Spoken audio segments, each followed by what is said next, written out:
Hello friends आम्भे माने बे city exam रे education and general awareness रो आसुथिबा किछि सिलेक्टेड क्वेश्चन डिस्कशन करिवु जहा कि आपण मानको पई बहुत इंपोर्टेंट। आपण माने जदी सिटी एग्जाम पई सीरियसली प्रिपेयर होचंती ताहाले भिडियो को प्रथम रु शेष पर्यंत देखंतु काहे कि ना ए टाइप रो क्वेश्चन ही आपनकर एग्जाम रे आसीबो। आपण माने जदी प्रतिदिन ए भली वीडियो देखिया को चाहउचंती ताहाले हम चैनल को सब्सक्राइब करी नोटिफिकेशन बटन को ऑन करि रखंतु जहाँफल नेक्स्ट वीडियो जितेबाला भी अपलोड हो आपने जानीपारे और आपको एग्जाम प्रिपरेशन हो पारे। तेज चलतु आज क्वेश्चन आंसर कौन रही डिटेल्स डिस्कसन करवा।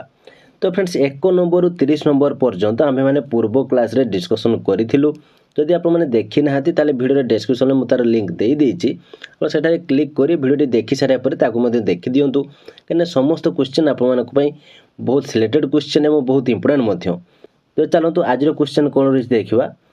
निम्नोक्त मध्यरु केउटी शिक्षकों निमंते शिक्षा मनोविज्ञान उपदेयता शिक्षा प्रणाली स्थिर करने शिशुर प्रकृति संबंध में जानिबा शिक्षार्थी मानक श्रृंखलित करने प्रत्येकटी। तार राइट आंसर होची ऑप्शन डी प्रत्येकटी। प्रथम मनस्तात्विक गवेषणागार केउ मसीहारे स्थापित हैला 1856 1878 1879 1901। तो राइट आंसर होची ऑप्शन सी 1879। नेक्स्ट देखिबा आम प्राचीन प्रथा अनुसार ब्रह्मचर्यर बयस सीमा कौन।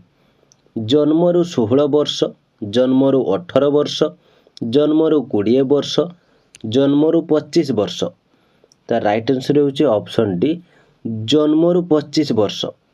बाल्यावस्थार बयस सीमा कौन। जन्मरु 9 वर्ष जन्मरु 10 वर्ष जन्मरु 12 वर्ष केउटी नुहे। तो राइट आंसर होची ऑप्शन सी जन्मरु 12 वर्ष। कैशोरावस्था काहाकू बुझाए। जन्मरु 14 वर्ष 2 रु 14 वर्ष 10 रु 21 वर्ष 12 रु 21 वर्ष। तार राइट आंसर होची ऑप्शन डी 12 रु 21 वर्ष। नेक्स्ट क्वेश्चन निम्नोक्त मध्यरु केउटी विद्यालय संगठनर नीति। शिशु कैंद्रिक नीति गोष्ठी कैंद्रिक नीति परिवर्तनशीलता नीति सबुगुड़िक। तो यार राइट आंसर होची ऑप्शन डी सबुगुड़िक। ओडिशार शिक्षा विभाग केते भागरे विभक्त। गोटे भाग 2टी 3 गोटी 4 गोटी।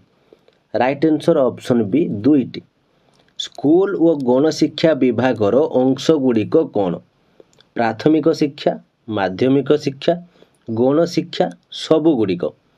तार राइट आंसर होची ऑप्शन डी सबुगुड़िक। निम्नोक्त मध्यरु केउ शिक्षा संगठन ओडिशा रे नाही। गणशिक्षा निर्देशालय शिक्षक प्रशिक्षण निर्देशालय राज्य शैक्षिक प्रजुक्ति प्रतिष्ठान प्रत्येकटी अछि। राइट आंसर होची ऑप्शन डी प्रत्येकटी अछि। नेक्स्ट क्वेश्चन देखो कौन रही। निम्नलिखित नियम मध्यरु केउटी पाठ्यक्रम गठनर नियम अटे। शिशु कैंद्रिक नियम संहति नियम विभिन्नता और नमनीयता सबुगुड़िक। तो यार राइट आंसर होची ऑप्शन डी सबुगुड़िक। सीटीईटी को पूर्ण भाव में लेख। Central teachers eligibility test central teacher entrance test central teachers elimination test conversational teachers eligibility test. तो यार राइट आंसर होची option A central teachers eligibility test. केउ वर्ष भारत रे केंद्रीय विद्यालय आरंभ हैला 1964 1965 1966 1967। तो राइट आंसर होची ऑप्शन बी 1965। भारत रे माध्यमिक शिक्षा पाई सुपारिश बयस सीमा कौन। 12 रु 14 वर्ष 12 रु 16 वर्ष 14 रु 18 वर्ष 16 रु 18 वर्ष। तो राइट आंसर होची ऑप्शन सी 14 रु 18 वर्ष।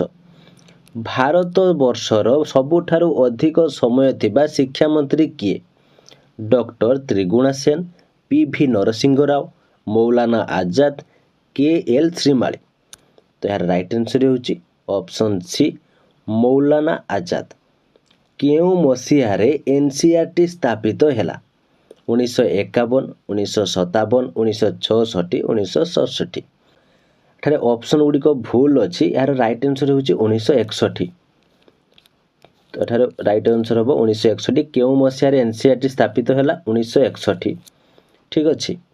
नेक्स्ट क्वेश्चन देखो केउ शिक्षा नीति चाइल्ड सेंट्रिक पद्धति आपणई 1968 शिक्षा नीति एनपीई 1986 शिक्षा अधिकार आईन 2002 ए कहीं नुहति राइट आंसर होची ऑप्शन बी एनपीई 1986 केउ वर्ष राष्ट्रीय माध्यमिक शिक्षा अभियान आरंभ है 2003 2005 2007 2009 तार राइट आंसर होची ऑप्शन डी 2009 माध्यमिक शिक्षा पाई उद्दिष्ट केउ आयोग 1882 मसीह गठित होइथिला क्यानिंग आयोग हंटर आयोग मेयो कमिशन एमाने कहीं नुहति तो राइट आंसर होची ऑप्शन बी हंटर आयोग केउ ब्रिटिश आईन शिक्षा को प्रादेशिक तालिकाभुक्त कला भारत शासन आईन 1861 भारत शासन आईन 1892 भारत शासन आईन 1909 भारत शासन आईन 1919 तार राइट आंसर होची ऑप्शन डी भारत शासन आईन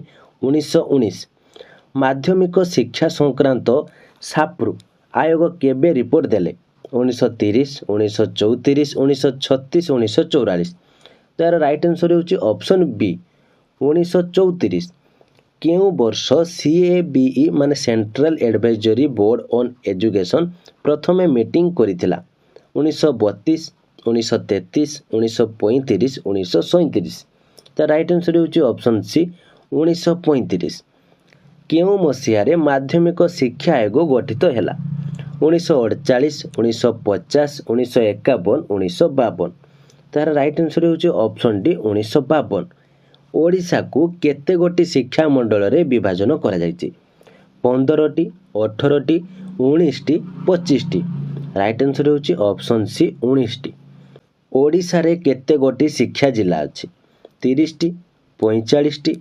55टी 75टी राइट आंसर होची ऑप्शन डी 75टी किए माध्यमिक शिक्षा परिषदर मुख्य अटंती अध्यक्ष मुख्य सभापति संयोजक तो राइट आंसर होची ऑप्शन सी सभापति निम्नोक्त पाठ्यक्रम रे शिक्षार्थी को गुरुत्व न देउथिबा किए निम्नोक्त पाठ्यक्रम रे शिक्षार्थी को गुरुत्व न देउथिबा किए शिक्षक कैंद्रिक शिशु कैंद्रिक कार्यभित्तिक कौनसीटी नुहे राइट आंसर ऑप्शन ए शिक्षक कैंद्रिक पाठ्यक्रम कार्यावली को केते भाग रे विभक्त करा जायछि 2 भाग 3 भाग 4 भाग 5 भाग तो राइट आंसर होची ऑप्शन ए 2 भाग भूल मंतव्य चिन्हट कर ओडिशा रे विद्यालय शिक्षा विद्यालय और गणशिक्षा विभाग अधीन रे अछि ओडिशा रे विद्यालय शिक्षा संख्यालघु और पछुआ वर्ग कल्याण विभाग अधीन रे अछि